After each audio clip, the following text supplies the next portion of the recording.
It is 3 o'clock in the morning in a quiet, manicured suburb of Scottsdale, Arizona. Inside a house that looks perfectly normal from the street, 72-year-old David is staring at the glow of a laptop screen. His hands are shaking, not from age, but from the cold realization that the math of his life no longer adds up. David did everything right. He worked 40 years in middle management.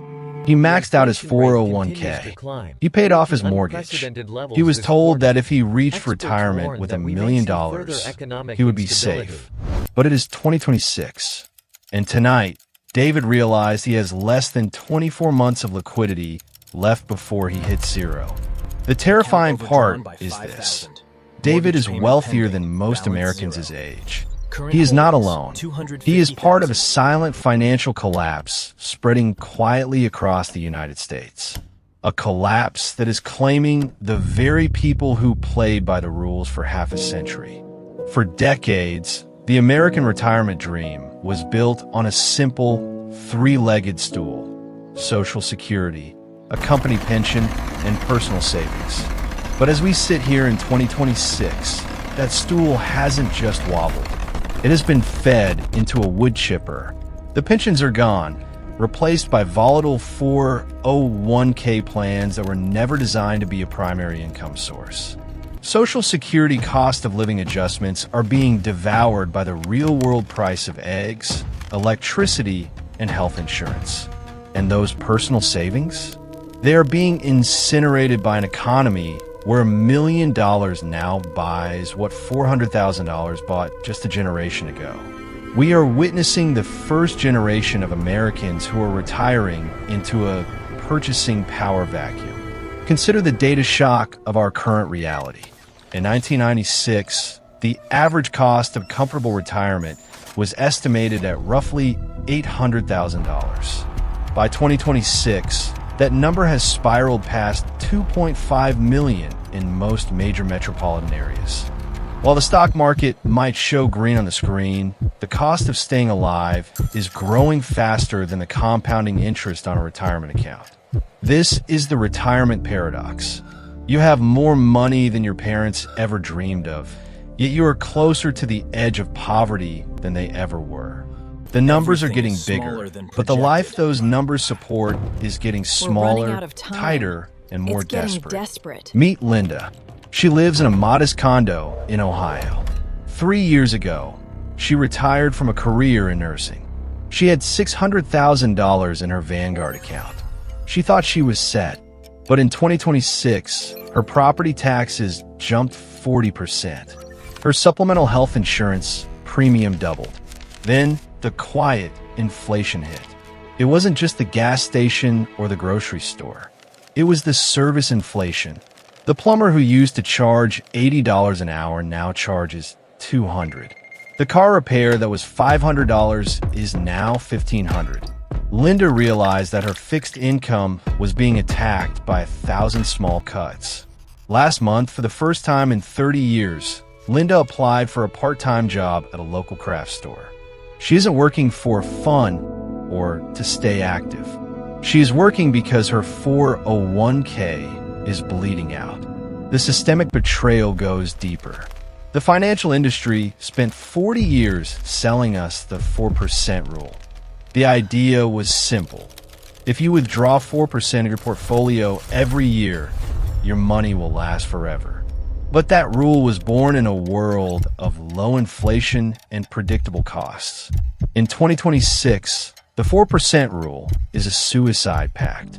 With the cost of long-term care skyrocketing and the volatility of the global economy, 4% doesn't even cover the increase in basic utility bills for many households.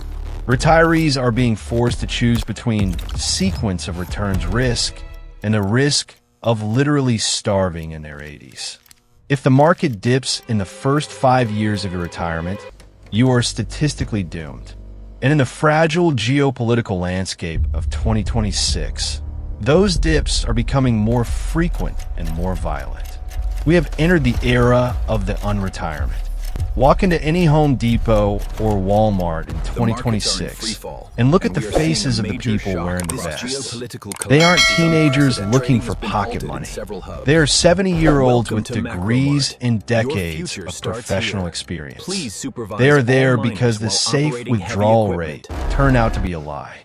They're the visible symptoms of a broken system. The middle class was engineered to be extractive. We spend our youth producing value for corporations, and we spend our old age being harvested by the healthcare and insurance industries. The money doesn't stay with the retiree. It is a pass-through entity. It flows from the 401k directly into the pockets of pharmaceutical giants and corporate landlords. The invisible enemy is the devaluation of labor compared to assets. If you retired with $1 million in 2026, you might feel rich until you realize that a modest 3-bedroom home in a safe neighborhood now costs $700,000. Your wealth is an illusion maintained by the fact that everything around you is also becoming prohibitively expensive. The wealth effect makes you feel secure while your actual purchasing power is being liquidated. This is why the panic is quiet. People are embarrassed. They feel like they failed. They look at their accounts and see large numbers. Then they look at their checking account and see it empty by the 20th of the month. They don't want to tell their children. They don't want to admit that the American dream they were promised was a bait and switch. Let's talk about the healthcare trap. In 2026, the average couple retiring at age 65 will need nearly $400,000 just to cover medical expenses not paid by Medicare. That doesn't include the nightmare of long-term care. Honey, a semi-private room in a nursing home now averages over $120,000 a year. One stroke, one bad fall, one diagnosis of cognitive decline, and a lifetime of saving is wiped out in 18 months. The system is designed to drain you until you are eligible for Medicaid, at which point the state takes your home to recoup the costs. This isn't a safety net, it's a liquidation event. The emotional descent is the hardest to watch. It starts with curiosity, checking the accounts more often. Then comes recognition, realizing the burn rate is too high. That turns into anxiety. Then the constant pressure of saying no to lunch with friends or trips to see the grandkids. Finally, it becomes fear, the fear of a long life.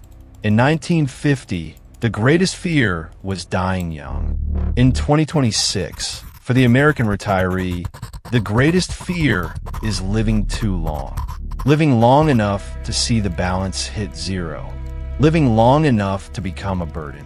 There is a visceral crisis of identity happening in living rooms across the country. These are people who define themselves by their self-sufficiency. To realize at age 75 that you are one major car repair away from insolvency is a psychological trauma that no one talks about. It is a betrayal of the social contract. You gave the system your best years, and in return, the system gave you a currency that melts in your hand. The paycheck got bigger over the years, but the life behind it got smaller. The truth is that the middle class wasn't just outspent, it was out-engineered. The transition from defined benefit pensions to defined contribution 401k has shifted all the risk from the employer to the individual. We were told this was freedom and choice. In reality, it was a way for corporations to offload the liability of human aging. Now, in 2026, the bill has come due. The individual is losing the bet. As the sun rises over Scottsdale, David closes his laptop. He has made a decision. He will sell the house he spent 30 years paying off. He will move into a small apartment in a less expensive state. He will tell his children it's because he wants less maintenance. But the truth is he is running for his life. He is trying to get ahead of the collapse before the liquidity runs dry. He is one of the lucky ones because he still has something to sell. Millions of others are already at the bottom of the well, looking up at a sky that is getting further and further away. The American retirement crisis isn't coming. It is here. It is sitting at your kitchen table. It is reflected in the eyes of every elderly worker standing behind a cash register. It is the silent, grinding reality of a nation that forgot how to value its elders and learned only how to harvest their remaining assets. The math doesn't lie, even when the politicians do. The era of the golden years is over. It has been replaced by the era of the survival years. And in 2026, survival has never been more expensive. The paycheck got bigger. The life behind it got smaller. Disclaimer: this is not financial advice. The strategies discussed in this documentary are for educational and entertainment purposes only. Investing involves risk, including the loss of principal. Always consult with a qualified financial advisor or tax professional before making significant investment decisions.